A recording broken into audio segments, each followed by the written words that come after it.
Kim Gravel's billion-dollar clothing empire isn't what you think. This may be QVC's biggest illusion. What if everything you thought you knew about Kim Gravel was a lie? The smiling, confident woman you've trusted on QVC for years wasn't just selling fashion. She was selling you a carefully crafted illusion. Behind her billion-dollar empire, built on promises of empowerment and style, lurk whispers of cheap fabrics, inflated prices, and disappointed fans. And the story you've been told about Kim Gravel's clothing line? It may only be half the truth. Stay with me, because we're exposing the side of Kim Gravel's empire that QVC doesn't want you to see, the dark side of her brand. For millions of women across America, Kim Gravel feels like family. She's funny, relatable, and endlessly confident. When she's on your screen, it doesn't feel like a sales pitch. It feels like a friend helping you shop. That's the secret to her success. Kim has turned charm and authenticity into cold, hard cash, selling more than $1 billion worth of clothes and cosmetics through QVC. She built an empire on self-love, confidence, and the promise that her designs could make you feel beautiful, no matter your size. But the empire you see today didn't appear overnight. Kim Gravel's story is one of reinvention, persistence, and a personality too big to ignore. Before she was a QVC powerhouse, she was a small-town girl in Georgia with big dreams. At just 19, she won the title of Miss Georgia and stepped onto the national stage in the Miss America pageant. That crown gave her more than a moment of glory. It gave her a platform, a taste of fame, and a confidence she would later weaponize in business. Through the 90s and early 2000s, Kim dabbled in entertainment. She sang in a Christian music group, appeared in TV spots, and built a reputation as a bold, no-nonsense pageant coach. By 2014, she landed her own reality show, Kim of Queens, where she trained young contestants with a mix of tough love and Southern humor. Even then, her brand was clear. She wanted women and girls to embrace who they were, no apologies. But her biggest stage was still waiting. And it wasn't in Hollywood or Nashville, it was in the bright studios of QVC. At 46 years old, an age when many women in the fashion industry are overlooked, Kim Gravel took the biggest gamble of her career. She launched Belle by Kim Gravel, a clothing line designed to flatter every body, and paired it with her own beauty brand.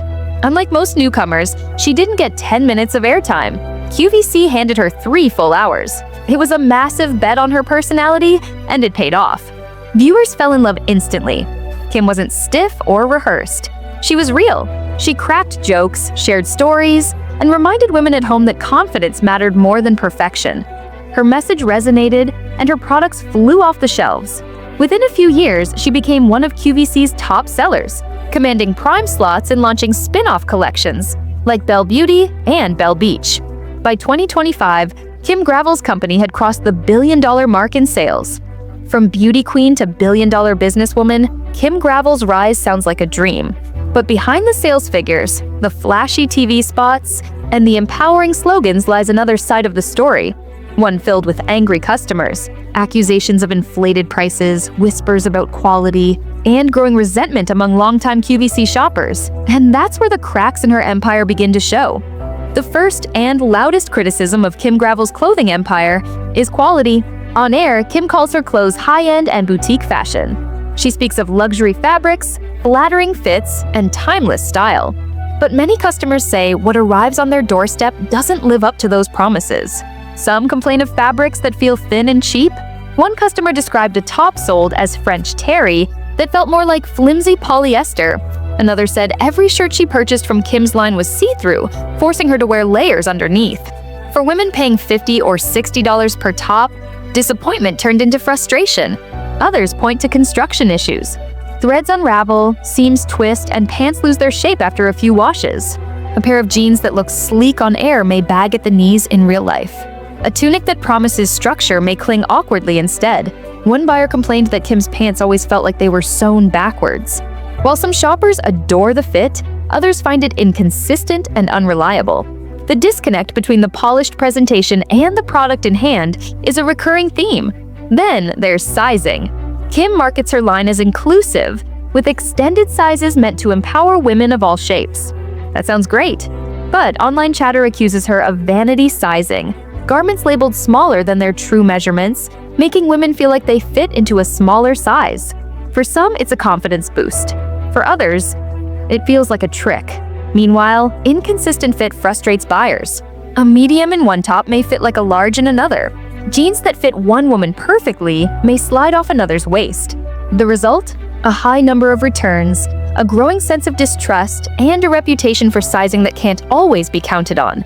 But perhaps the sharpest sting comes from price. Kim's line is not cheap. A simple cotton Henley can cost over $60. A basic t-shirt may be listed at $75. Add QVC's shipping charges, and you're looking at prices rivaling department store brands without the department store quality. Customers compare her to other QVC designers and conclude that Kim's clothes don't justify the price tag. Some say her designs are basic, uninspired, or comparable to fast fashion brands like Temu, only sold at triple the cost. On forums, frustrated shoppers have declared they'll only buy her clothes on clearance or in the as-is section, where returned items are resold at lower prices. The issue isn't just perception. For many customers, it's personal. They trusted Kim's words. They believed in her brand. They bought into her message of empowerment, expecting clothes that lived up to the hype. And when they received something ordinary, something they could have found at a local discount store, they felt betrayed. The anger is not just about money, it's about trust. Then comes the question of manufacturing. Like most QVC brands, Belle by Kim Gravel is produced overseas.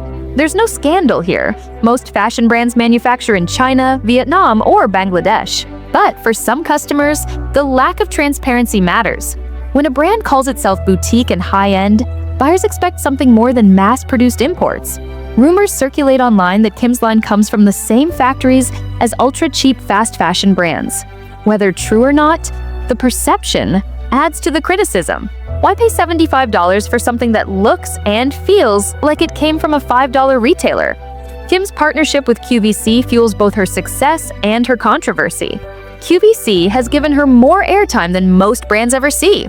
At times, viewers have joked that the network feels like the Kim Gravel channel. She's on constantly, presenting new collections, seasonal lines, and beauty products. For her fans, this is wonderful. They get more of the personality they love. But for others, it's exhausting. On QVC's own forums, threads titled Kim Gravel Overdose and Too Much Kim gather complaints from viewers tired of seeing her shows dominate the schedule. The reason is simple. She sells. QVC prioritizes brands that move product. Every time Kim appears, the sales spike. So they keep bringing her back.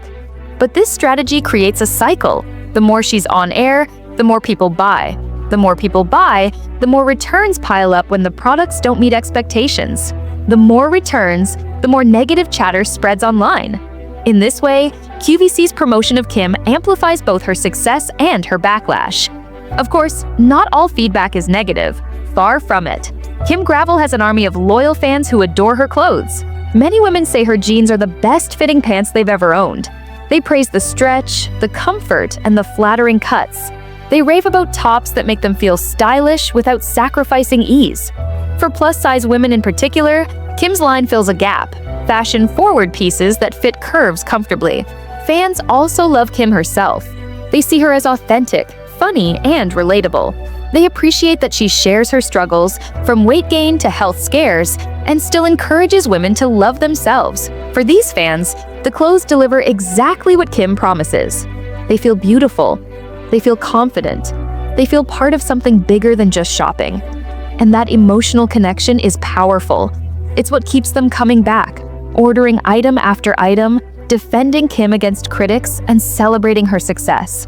The divide between fans and critics is sharp. On one side, Kim Gravel is a hero, a woman who built an empire on positivity and style. On the other, she's seen as a slick salesperson pushing overpriced basics with buzzwords. The truth likely lies somewhere in between. Her brand has clear strengths, her charisma, her message, her fit for many body types. But it also has clear weaknesses: inconsistent quality, questionable value, and a tendency to overpromise. What does this mean for the future of her empire? That depends on whether Kim Gravel can bridge the gap between her words and her products. If she delivers consistent quality, fair value, and honest marketing, she could keep her billion-dollar empire thriving for years to come. If not, customer frustration could erode the trust that fuels her sales. The dark side of Kim Gravel's brand isn't about scandal or corruption. It's about expectation versus reality. It's about women who believed in her message, only to feel let down by the clothes. It's about the fine line between empowerment and marketing. And it's about the risks of building an empire on personality alone. At the end of the day, Kim Gravel remains one of QVC's most successful stars. She has changed the way many women see themselves. She has built a loyal following and created a massive business. But her story also reminds us to look beyond the sales pitch, to read reviews, to trust our instincts, and to remember that confidence doesn't come from clothes alone.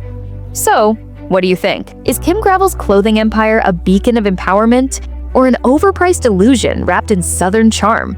Are you a fan who swears by her jeans or a critic who's sworn off her brand for good? One thing is certain. Once you see the cracks in this empire, you'll never look at Kim Gravel or QVC the same way again.